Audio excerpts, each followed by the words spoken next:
Anwar, pengacara yang nggak usah ceritain lagi dah ya. Oke, Adis Anwar ini kemarin ngobrol-ngobrol sama saya, ada yang menarik dari perkembangan terakhir seputar guru kita, ulama kita, Imam Besar Habib Rizik Syihab ya, Adis ya. Intinya seperti dalam judul yang di thumbnail di siaran live kita yang tadi terganggu suaranya tadi, bahwa fitnah dan jebakan tidak henti-hentinya pada Habib Rizik Syihab. Yang terbaru adalah ada orang yang banyak sebenarnya orang yang nggak hadir bikin masalah di Petamburan ini banyak, tapi kita satu yang kita bicara kali ini ada orang yang mengaku-ngaku ahli macam-macam, termasuk ahli merakit bom, dan berusaha menemui Habib Rizik Syihab yang sepertinya menawarkan untuk ngebom di mana gitu. Pak Kisah gimana nih? Adis Anwar, monggo. Ya, jadi memang kejadian ini kurang lebih pada 27 atau 28 November 2020 yang lalu. Kemudian hal ini kita laporkan kepada pihak kepolisian pada hari Senin pada tanggal 29. Oke. Berarti peristiwa satu ya? Peristiwa satu. Oke. Sekarang tersebut informasi dari, jadi di depan kediaman Habib itu ada beberapa rekan-rekan dari Persaudaraan Relawan Indonesia dan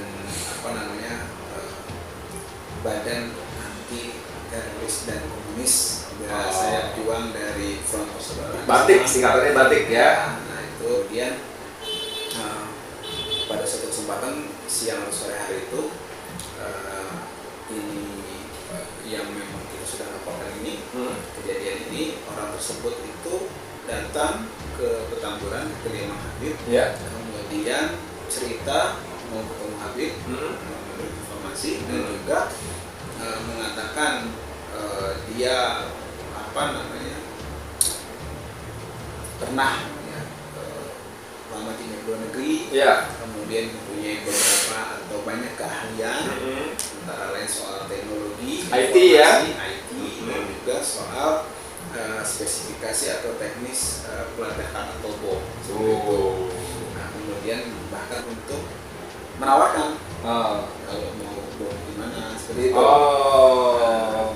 Jadi di situ juga diskusi dengan teman-teman Batik dan kawan-kawan tadi ya. Orang-orang di situ, saya dari tim Batik dan PRI tadi, itu dia mengatakan bahwa dia dari institusi tertentu, institusi negara, pemerintah ya. Dia ada bawa badge-nya gitu kan. Kemudian juga mempersilahkan untuk mendokumentasikan kita gitu, informasi dari saksi-saksi seperti itu. Kemudian juga bahkan dia bawa paspor, kemudian tiket pesawat dari Singapura. Ya, tadi saya lihat saudara sekalian, tadi memang seperti kata Ajis, orang ini menurut saya rada aneh ya, dengan spesifikasi kalian yang dia klaim mampu tadi bisa menguasai teknologi informasi IT ya, kemudian menguasai cara merakit dan membuat bom gitu ya. Kemudian nanti Ajis ceritakan ada traktir pembicaraan ya. Jadi selama pembicaraan itu, selama dia diterima di screening lah katakanlah teman-teman petugas tadi dari Batik dan PRI, Persaudaraan Relawan Indonesia tadi, memang direkam. Dan dia tahu karena juga ada itu videonya ya, walaupun nggak full ya. Ada video-video. Jadi dia tahu, bukan dicuri-curi tahu. Jadi dalam rekaman-rekaman itu, traktir itu memang dia mengaku dan menunjukkan memang namanya Yusuf Maksud Sairan ya. Artinya dia berkunjung, bertamu, otomatis dokumentasi dan juga rekaman itu adalah dari punya tempat. Jadi hal tersebut ini sebenarnya untuk bagian antisipasi kita. Dan alhamdulillah kadar Allah memang ternyata kecurigaan kita ini cukup beralasan, sehingga transkrip rekaman tadi beserta bukti-bukti yang sudah kita siapkan kita bawa kepada pihak Mabes Polri. Dilaporkan ya ke Barreskrim ya. Ke Barreskrim, karena kita mengantisipasi tuduhan pasal 13C terorisme. Apa ini? Menyembunyikan informasi yang sering dituduhkan kepada beberapa. Iya, jadi kalau nggak salah Ustadz Farid Akbar dan kawan-kawan itu kena pasal 13C, dianggap menyimpan, menyebut Muhaji Munarman juga ya, menyembuhkan informasi tentang terorisme. Karena Ajis dan teman-teman tidak mau ngambil risiko itu, dan juga memang yang paling penting antisipasi. Karena begini saudara, selain bisa terkena pasal 13C yang dianggap menyembunyikan informasi terorisme, ini kan dalam logika saya ya, orang awam ya, yang sama sekali tidak masuk lingkaran FPI dan kawan-kawannya, cuma saya memang kenal baik dengan beberapa teman-teman Habib ya. Nah, ini kan bisa jadi nanti kalau misalnya nauzubillah kejadian jegur di mana gitu kan, orang ini atau siapapun dia segera memframing bahwa orang ini, si Yusuf ini pernah bertemu dengan Habib dan minta restu lah, izin, perintah segala apapun lah digoreng. Nah ini makanya Ajis dan kawan-kawan sudah tepat dia melaporkan ya. Iya, kita lakukan itu sebagai mengantisipasi dan juga memang kalau misalnya memang itu tujuannya fitnah, berarti kan memang pihak-pihak ini tidak henti-hentinya untuk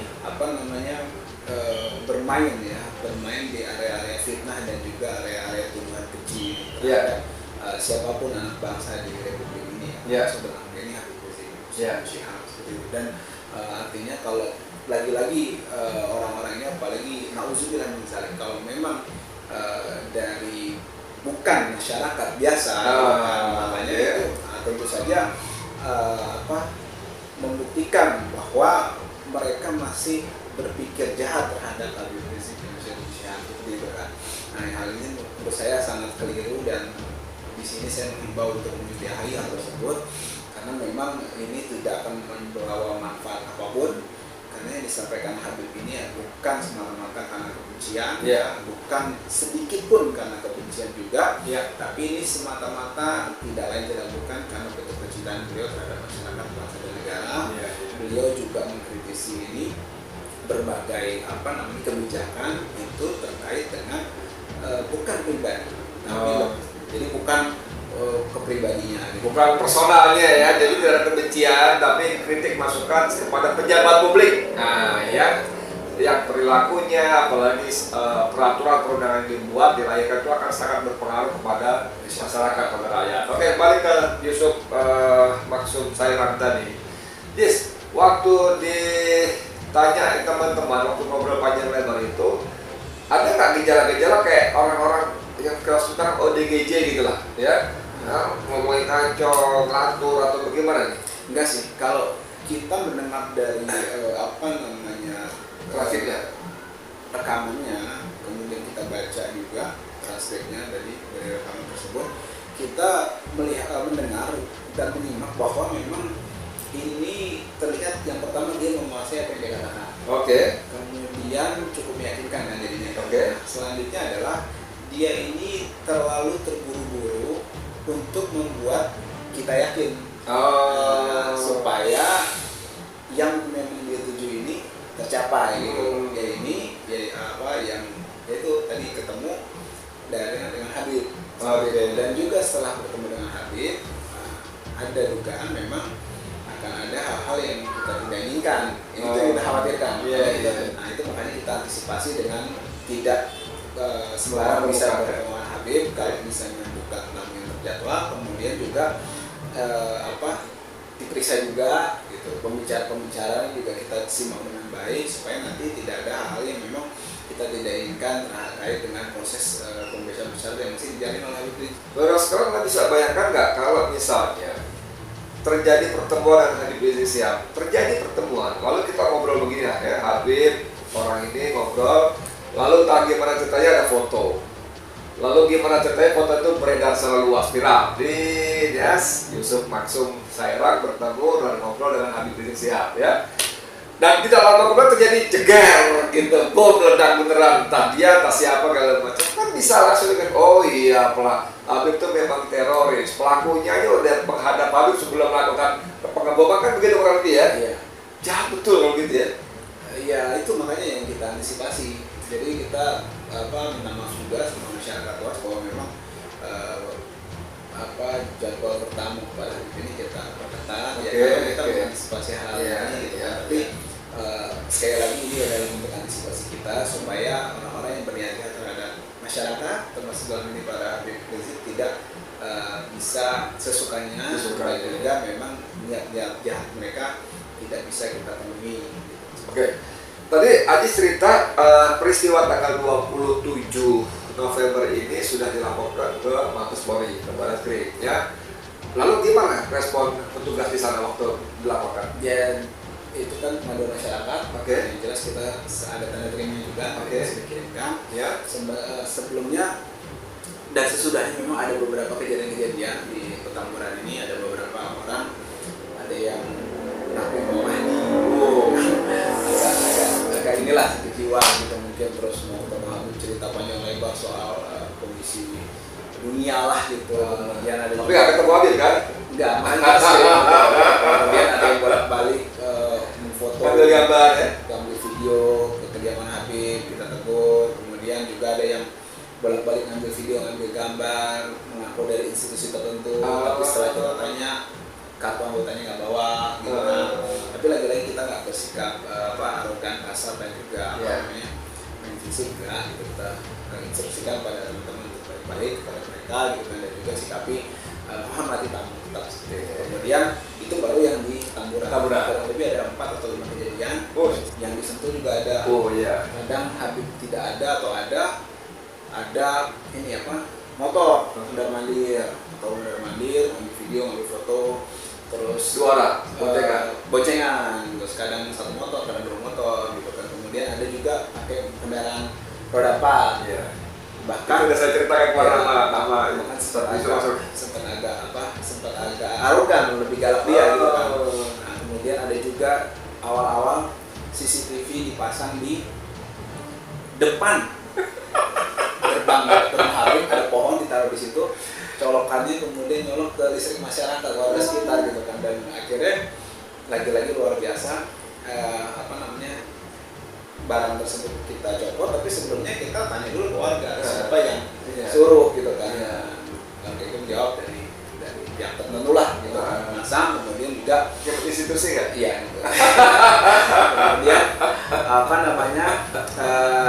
itu ngarah betul ke ruang pintu ruang tamunya Habib. Jadi terus sama pihak Habib kemudian pohonnya itu dibeli kemudian ditebang. Jadi tetap kita menghargai pendidikan dan tidak zolim, meskipun kita terasa terganggu lah. Dan juga ada yang ketika Habib ke check up rumah sakit. Ada juga yang beberapa kali tanya informasi soal Habib ke petugas. Terekam juga ada ini juga dokumentasinya kita. Ya, tadi saya dikasih di share fotonya, dia di depan semacam resepsionis apa lah ya. Resepsionis ya, ada identitas ya, ada monitor apalah, tapi mungkin petugas yang dianggap berwenang dan mengetahui minimal medical recordnya ya, minimal kan ya. Jadi berbagai cara terus ya pernah lakukan ya. Khusus di Sentul ini kan sebetulnya menarik. Masa sih pasang CCTV ke tempat Habib, tapi listriknya nempel dari warga. Lalu maksud saya gini lah, apalagi yang bilang dari institusi tertentu ya, negara tertentu, kan itu kan pasti bakal ketahuan gitu loh. Dan kita kalau saya itu udah lama kalau gitu. Dan itu kalau saya nggak salah, saya kirim surat protes. Surat protes ya kepada institusi itu. Jadi kita kirim surat protes dengan bukti-bukti. Ya kita bilang kita punya intinya, dan kita keberatan dengan hal tersebut. Maksudnya apa? Kita minta klarifikasi lagi. Jadi surat protes kita minta klarifikasi apa betul ini, tapi nggak dijawab. Aduh, nah tapi kembali ke soal kisah di Petamburan ini ya, itu dia bawa bom ya. Jadi tasnya itu agak besar. Tasnya besar, di dalam tas itu ada tas kecil lagi. Ada partisi lagi betul. Ada, terus ada semacam kayak semacam token ya. Kalau informasinya kalau nggak salah semacam token dan semacam amplop kecil yang ada tombol-tombol itu banyak. Dan teman-teman nggak berani buka, mereka mengatakan kita disuruh buka bang, gitu. Buka aja gitu. Kan nggak ambil risiko mereka. Jadi serius juga ya, sebetulnya ya. Ya lumayan, terus juga yang aneh itu dia bawa badge beberapa institusi malah gitu kan ada. Badge itu ID card ya? Bukan, badge itu semacam tanda kewenangan. Oh. Nah, tanda kewenangan, kemudian ada kartu ada tanda pengenal institusi juga ada. Aduh. Jadi gimana kalau dulu ingat waktu Habib masih di Mekah baru pulang ada konon katanya upaya rekonsiliasi ya? Ya, jadi gini, kalau misalnya memang saya kira sudah berkali-kali menegaskan Habib diperlakukan seperti apa, seperti yang luar biasa kezaliman ini, diperlakukan tidak adil, tetap beliau sabar dan juga menghadapi, yang tidak ada upaya perlawanan kekerasan dari beliau kan, dan juga kepada dari keluarga dan lingkungannya nggak ada. Termasuk dalam ini misalnya mau distribusi PPI nggak ada juga gitu. Nah, jadi memang murni bisa dilihat ya memang gerakan yang berlangsung dan juga perlawanan penting ya yang dilakukan oleh Habib terkait dengan kondisi negara dan masyarakat ini menjadi bentuk koreksi dan juga kritik yang membangun.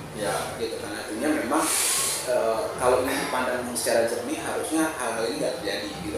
Dan apalagi sampai di framing diyakini hal-hal yang negatif jahat betul terhadap Habib itu saya harusnya segera disudahi. Jadi memang menariknya gini saudara saya, apalagi tadi dicelakan orang ini, orang yang dari tutur katanya menguasai persoalan yang dia sampaikan ya. Jadi bukan orang ODGJ lah, orang tawar bukan yang pertama. Yang kedua, tapi masa iya sih orang ini atau yang nyuruh tanda kutip sebodoh itu kalau dia berusaha menarasikan kepada publik bahwa Habib Rizik itu radikal, ya kan?